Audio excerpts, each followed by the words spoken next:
The message arrived while Jack Stone was fixing an old mining drill in his workshop on Earth. The holographic display flickered to life, casting a blue glow across the grease-stained workbench. He wiped his hands on an old rag and pressed the accept button, not expecting the sight that greeted him. 3 alien beings stood in his workshop through the hologram, their formal robes marking them as members of the Galactic Council.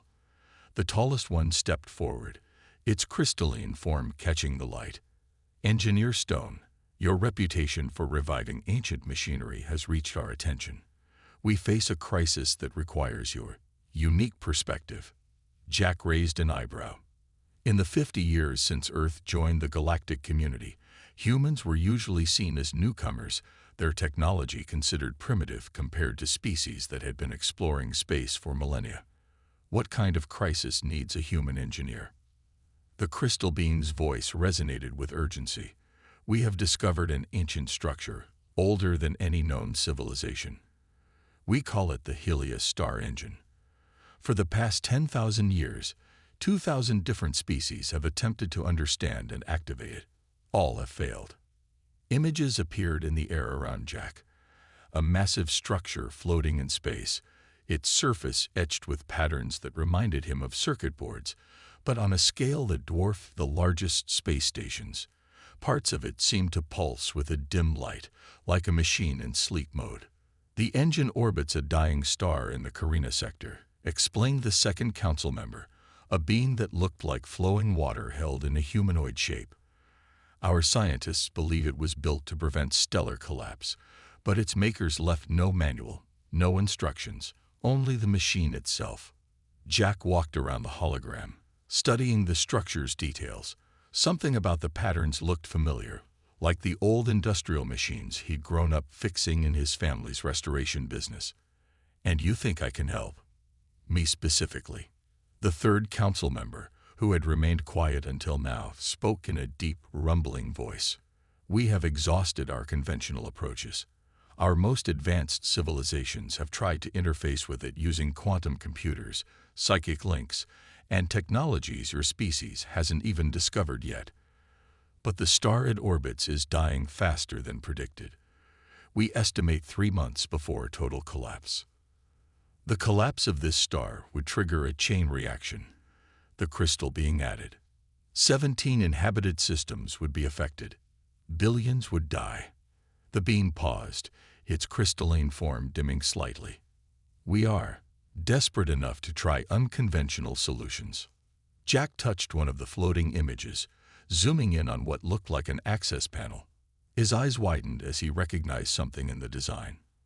"These markings, they're not just decorative, are they? They're maintenance guides, like the ones on old Earth machinery, arrows showing how parts come apart." The council members looked at each other in surprise. The water being rippled with excitement. In 10,000 years, no one has suggested such a purpose for those markings. Most dismissed them as cultural artifacts or artistic elements. "Because you're all thinking too advanced," Jack muttered, still studying the images. "This design, it's complex, yeah, but it's still a machine. And machines need maintenance, regular physical maintenance by people who can get their hands dirty." The crystal being's voice carried a note of hope for the first time. "You believe you understand something about this engine that others have missed." Jack nodded slowly, his mind already working through the possibilities. "I think your ancient builders were practical people. They wouldn't build something this important without a way to fix it using basic tools. All those failed attempts to interface with it. Maybe you were all looking for something too complicated." The council members conferred briefly in whispered tones, the crystal being turned back to Jack. "We can have a ship ready to transport you to the engine within 12 hours. You will have full access to all previous research and any resources you require." Jack looked around his small workshop, at the half-fixed mining drill, and the other projects scattered about. Then he looked back at the images of the massive engine, floating in space like a sleeping giant waiting to be awakened. He thought of the billions of lives at stake, and of the challenge no other species had managed to solve. "I'll need to bring my own tools," he said simply. Some problems need a wrench more than a quantum computer. The water being rippled with what might have been amusement or disbelief. Engineer Stone, you will have access to technology beyond your imagination. Jack picked up his old, worn toolbox. Trust me, sometimes the old ways are the best ways. When can we start? The research station orbiting the Helios star engine was unlike anything Jack had ever seen. Through the observation window, he watched the massive structure float against the backdrop of the dying star, its surface catching the red light like polished bronze. The engine was bigger than he'd imagined from the holograms, nearly the size of Earth's moon. Impressive, isn't it? A voice spoke behind him. Jack turned to see a tall, gray-skinned alien with 4 arms crossed over its chest. I am Director Bren, lead researcher of the Helios project. For 30 years, I have studied this machine. Jack nodded, still taking in the view. Has anyone tried going inside it? Bren made a sound like a scoff. Of course, we have mapped every quantum signature, analyzed every energy pattern, and created perfect digital models of its theoretical operations. But the internal chambers are... The alien hesitated. They are considered too hazardous for physical exploration. Show me, Jack said, pulling out his old notebook. While everyone else carried advanced tablets and neural interfaces, he preferred paper and pencil for his first observations. The director led him through the station's curved corridors to a massive control room. Dozens of aliens from different species worked at glowing consoles, each display showing complex readings and diagrams of the engine. At the center stood a holographic model showing the engine's internal structure. Jack walked around the model, ignoring the curious and somewhat condescending looks from the other researchers. He stopped at a section that looked different from the rest. What's this area here? Ah, Bren waved a hand dismissively. Those are merely structural supports, maintenance channels according to some theories. But our focus is on the quantum core and the... These aren't just supports, Jack interrupted, pointing at regular patterns in the channels. These are access tunnels. Look at the spacing. They're designed for someone about my size to move through. And these markings, he traced a line of symbols. They're like trail markers, showing the way to something. One of the nearby researchers, a beam that looked like a floating cloud of gas, drifted closer. Impossible. The engine operates on principles far beyond physical mechanics. These structures must serve some higher purpose. Jack pulled out a small flashlight from his toolbox and shined it at the hologram, studying how the light played off the tunnel patterns. You're also focused on finding complex solutions that you're missing the simple ones. This isn't just a quantum machine. It's a physical one too. Someone had to build it, and someone had to maintain it. Director Bren's expression shifted from skepticism to curiosity. What are you suggesting? I'm suggesting we stop trying to talk to it with computers and start treating it like what it is, a machine that needs fixing. Jack pointed to several points in the model. These aren't just random channels. They're a maintenance network, laid out exactly like the service tunnels in old Earth factories. The builders made sure people could get in and fix things by hand if they needed to. The room had gone quiet, all eyes on the human engineer. Bren studied the model with new interest. In 30 years, no one has proposed such a basic interpretation. Because you're all too advanced for your own good, Jack said, pulling more tools from his box. Sometimes the simplest answer is the right one. Now, can someone show me how to get inside those tunnels?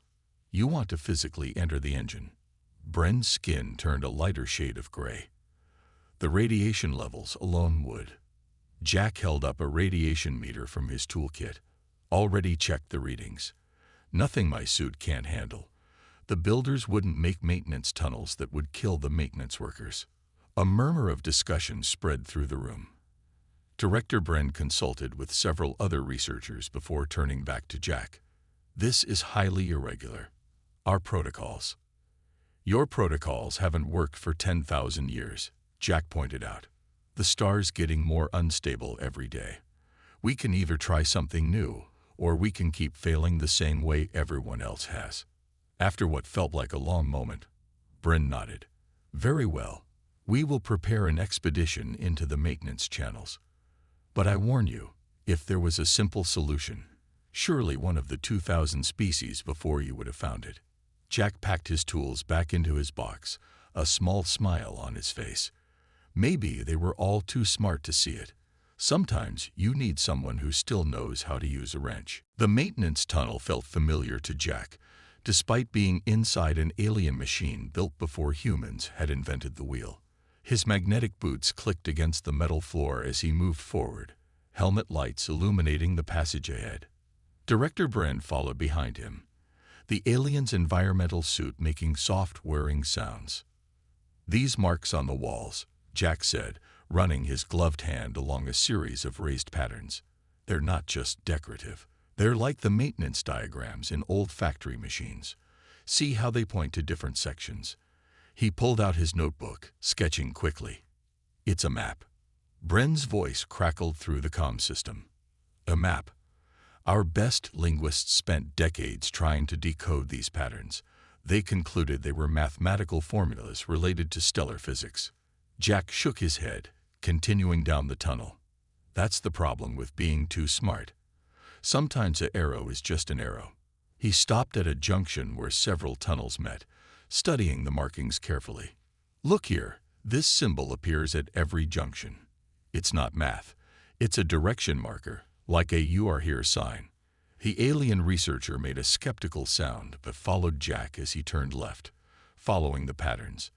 The tunnel widened into a chamber filled with what looked like giant gears, each one larger than a house. They were motionless, covered in a fine layer of dust. Impossible, Bren whispered.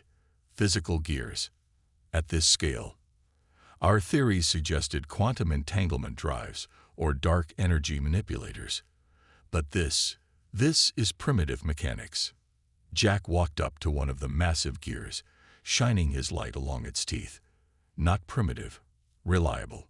Quantum systems can fail in all sorts of weird ways, but gears? Gears just work. If one breaks, you replace it. Simple. He pulled out a small device from his toolkit and pressed it against the gear's surface. And these aren't just any gears. The metal they're made from. It's like nothing I've ever seen. Perfect molecular alignment, probably won't wear down for millions of years. But what do they do? Bren asked, their skepticism giving way to curiosity. Jack walked around the chamber, examining each gear and making notes. They're part of a mechanical computer. See how they all connect. It's like an old Earth difference engine, but massive. The quantum stuff you detected, that's probably just the power source. The real work is done by these beauties. He stopped at what looked like a control panel, its surface covered in dust and markings similar to those in the tunnels. While Bren watched, Jack carefully cleaned the panel with a brush from his toolkit, revealing a series of levers and dials. This is why no one could interface with it, Jack said, excitement creeping into his voice. Everyone was trying to connect to it electronically or mentally, but it's designed to be operated by hand. Physical controls for physical machinery. But why? Bren moved closer to examine the panel. Why build something so basic? Because basic works. Jack traced the patterns around the controls. Think about it. These builders, whoever they were, they built this engine to last for tens of thousands of years. Electronics fail.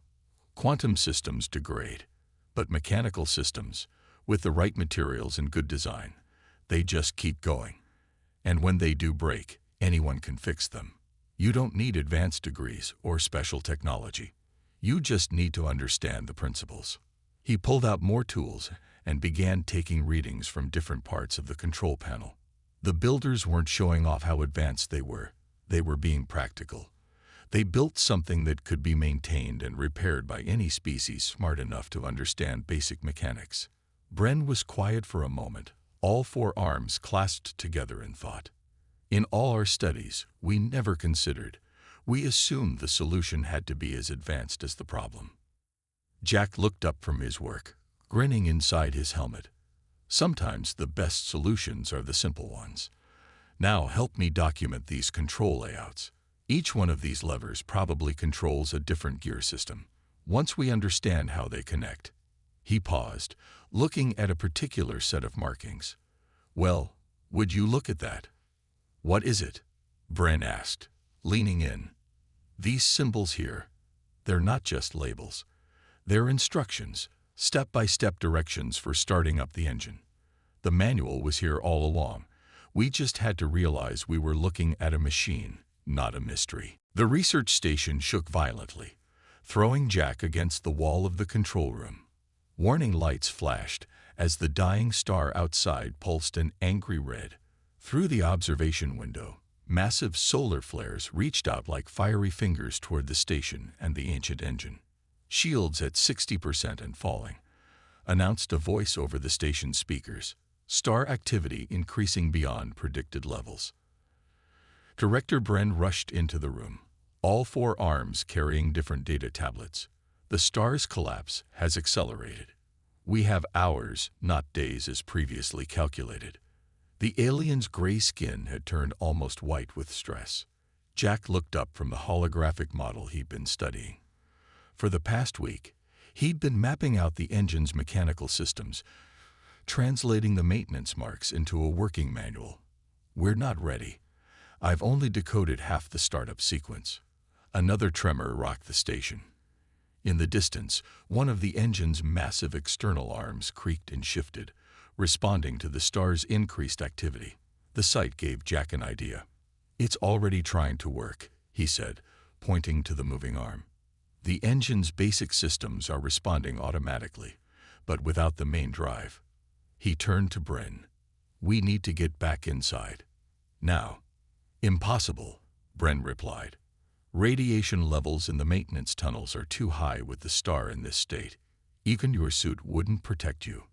Jack grabbed his toolbox. Those tunnels were designed to be accessed for repairs, even in emergencies. There has to be. He stopped, remembering something. The markings we found yesterday, near the secondary gear chamber. I thought they were warning signs, but what if they're emergency protocols? The station shook again. Outside, the star's surface boiled with increasing violence.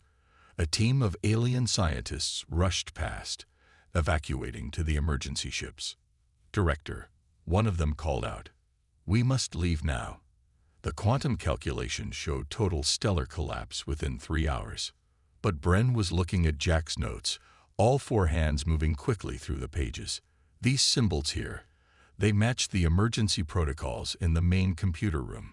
You think? I think the builders left us an instruction manual for exactly this situation, Jack said. He pulled up the holographic model, pointing to a specific section. Look at this tunnel layout.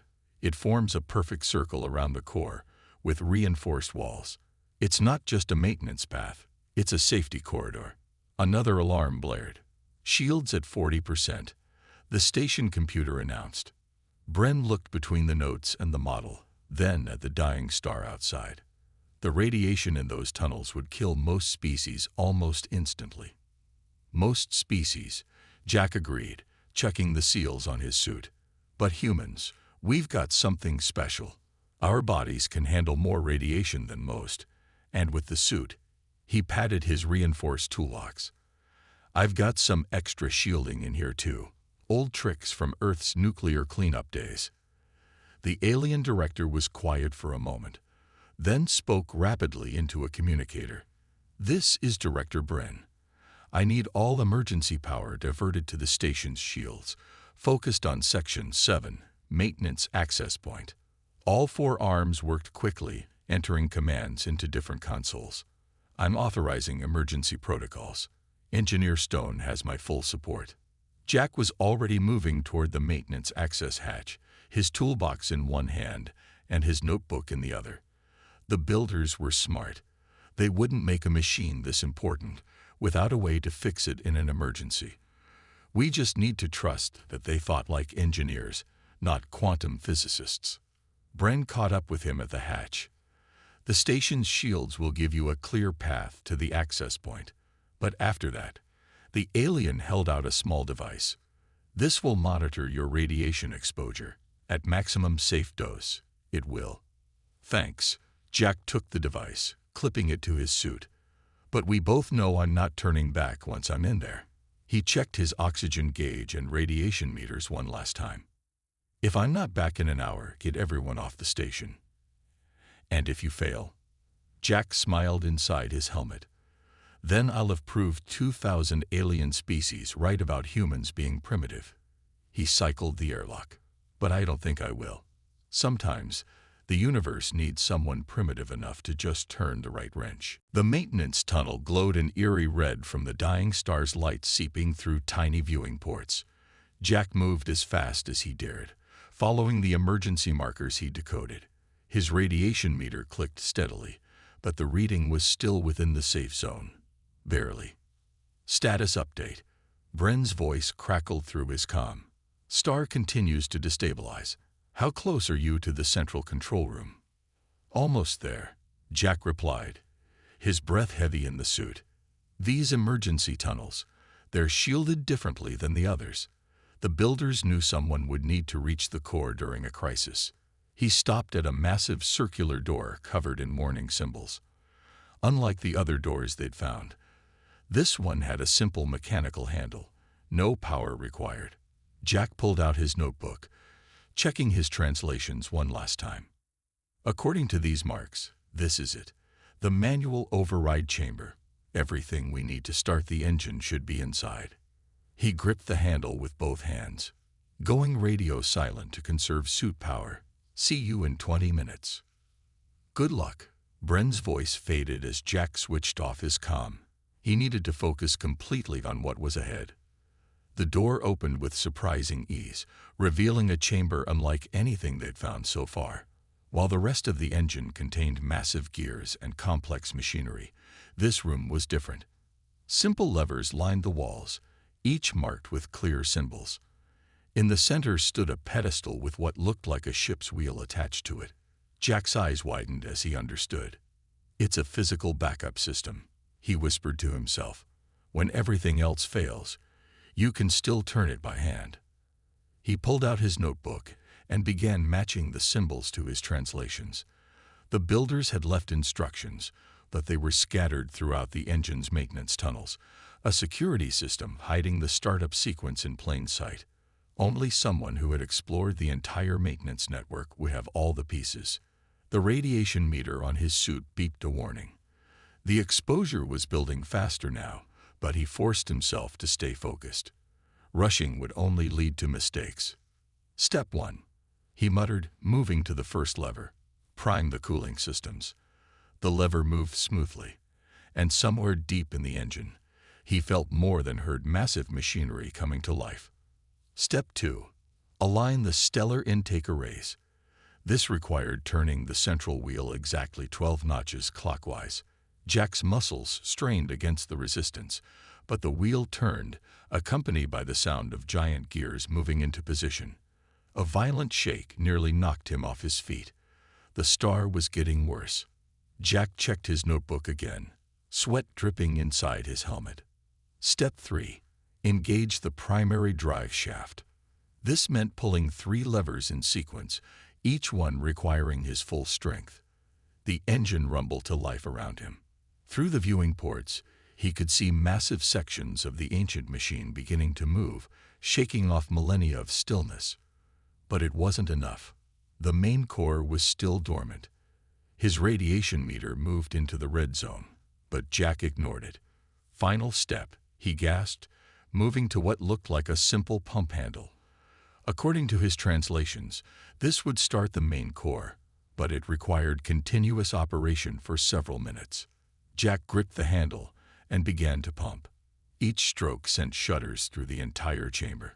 His muscles burned, and the radiation meter was now blaring constantly, but he kept going. The builders had made it difficult on purpose. Starting the engine needed to be a deliberate act. "Come on," he grunted, continuing to pump the handle. "Wake up, you beautiful piece of machinery." The chamber's lights flickered, then steadied. A deep humming began to build, vibrating through the floor and walls. Jack kept pumping, even as his vision began to blur at the edges. The builders had known that whoever did this would be risking their life. They'd made sure only someone truly determined would attempt it. Finally, after what felt like hours but was probably only minutes, Jack felt something change. The resistance in the pump handle disappeared, and the humming rose to a steady roar. Through the viewing ports, he could see sections of the engine moving in perfect synchronization, power flowing through systems dormant for thousands of years. The engine was awakening. Jack stumbled out of the manual override chamber, his vision swimming from radiation exposure. He had to get back to the research station while he still could. The engine was running now, its massive components moving with increasing speed and purpose, but he didn't know if he'd done enough. He switched his comm back on. Static filled his helmet before Bryn's voice cut through. Jack, can you hear me? The engine. It's activating. Power readings are off the scale. Did it work? Jack gasped, forcing himself to keep moving through the maintenance tunnel. Every step was harder than the last. Is it affecting the star? Get back to the station immediately, Bryn replied, their voice urgent. Your suit's radiation readings are critical. We'll send a medical team to. Another voice cut through the comm. Director, the stellar readings. You need to see this. Jack couldn't make out the rest of the conversation over the sound of his own labored breathing and the increasing rumble of the engine around him.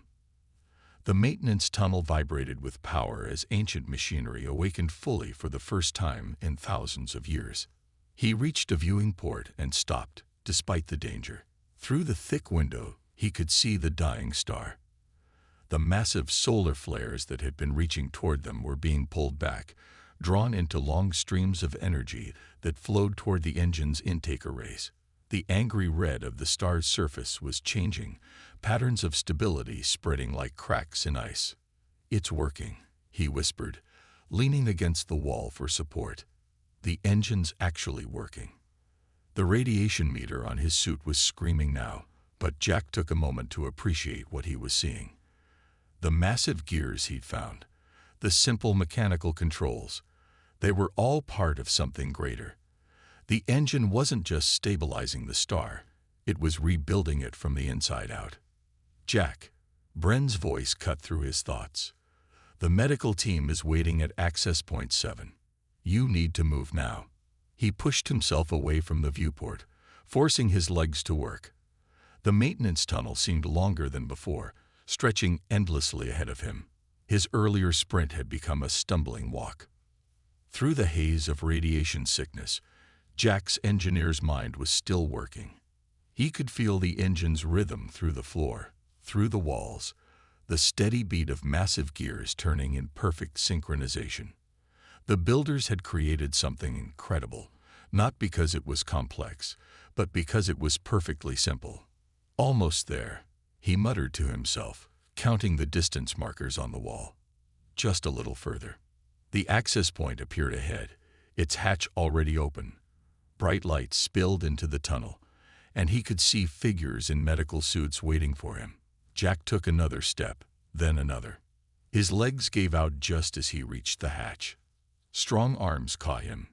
Bryn had come personally, all 4 limbs working together to help lift him out of the tunnel. The medical team swarmed around him, their instruments beeping urgently. The engine, Jack managed to say as they started removing his contaminated suit. Tell me. It's magnificent, Bryn said, their voice filled with awe. The star's core is already showing signs of stabilization. The chain reaction we feared. It's being reversed. 17 systems, billions of lives. You saved them all. Through the station's windows, Jack could see the engine now fully active. Its massive arms moved in a hypnotic dance, each motion precisely calculated to manipulate the star's energy. The angry red glow was fading, replaced by a steadier, healthier light. Take him to medical, Bryn ordered the team. Maximum radiation treatment. They leaned closer to Jack as the team prepared to move him. The council was right to call you. We were all so focused on finding an advanced solution that we couldn't see the elegant simplicity of the engine's design. Sometimes the oldest principles are the best ones. Jack tried to smile. though he wasn't sure if he managed it. Just needed someone primitive enough to read the instruction manual. The last thing he saw before losing consciousness was the engine reaching full power, its ancient machinery working exactly as its builders had intended, not through advanced quantum mechanics or impossible technology, but through the simple, reliable principles of mechanical engineering that any species could understand, if only they thought to look for them. 3 weeks later, Jack stood at the same observation window where he'd first seen the Helios star engine. The view had changed dramatically. The star now burned with a steady, healthy yellow light, its surface calm and controlled. The engine's massive arms continued their endless dance, maintaining the delicate balance that kept 17 solar systems safe. His body still ached from the radiation exposure, but the alien medical technology had done its work well. The doctors said he would make a full recovery, though they seemed amazed he had survived at all. Apparently, human biology's natural radiation resistance had surprised them yet again. The council representatives have arrived, Director Bren announced, entering the observation room.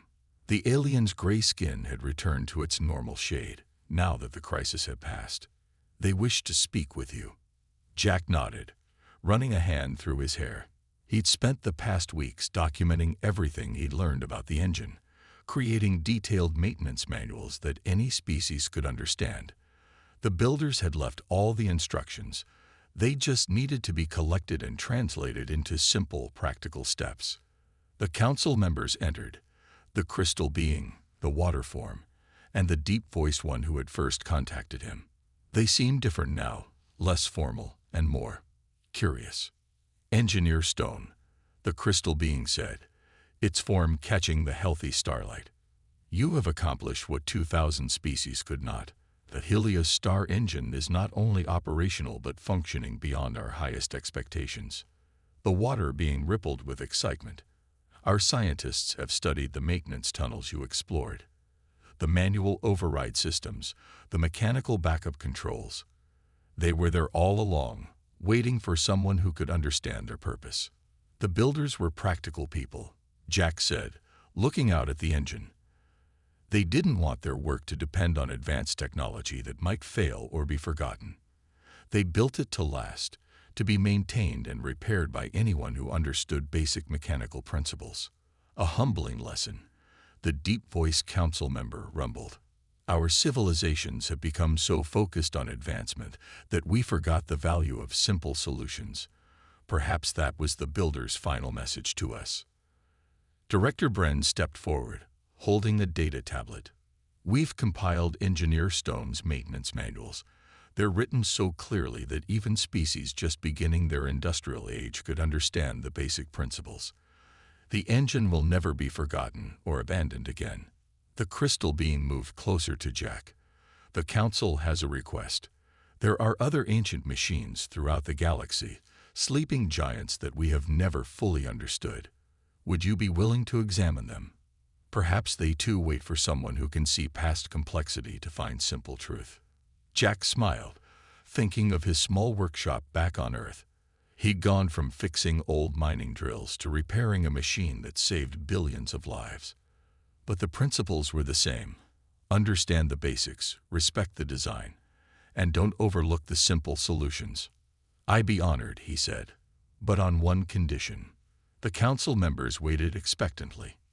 We create a new division, not just for humans, but for any species that understands practical engineering. No quantum physics required, no advanced degrees needed. Just people who know how to work with their hands and aren't afraid to get them dirty. A maintenance course, the water being rippled with amusement. Exactly. Jack gestured to the engine. The builders left us more than just a machine. They left us a philosophy. Sometimes the most advanced solution is the simplest one. We just have to be humble enough to see it. The council members conferred briefly, then the crystal being spoke. Agreed. You will help establish this new division and train others in your methods. The galaxy has focused on advancing technology for too long. It's time we remembered the value of maintaining what we have. Jack turned back to the window, watching the engine work. Somewhere out there, other ancient machines were waiting, their builders' messages hidden in simple mechanical systems that any species could understand, if they only knew to look. The galaxy's greatest achievements didn't have to be its most complex ones. He pulled out his old notebook, filled with hand-drawn diagrams and translations of maintenance markers. It was time to start writing a new manual, one that would teach others to see the elegant simplicity hidden within the universe's greatest machines.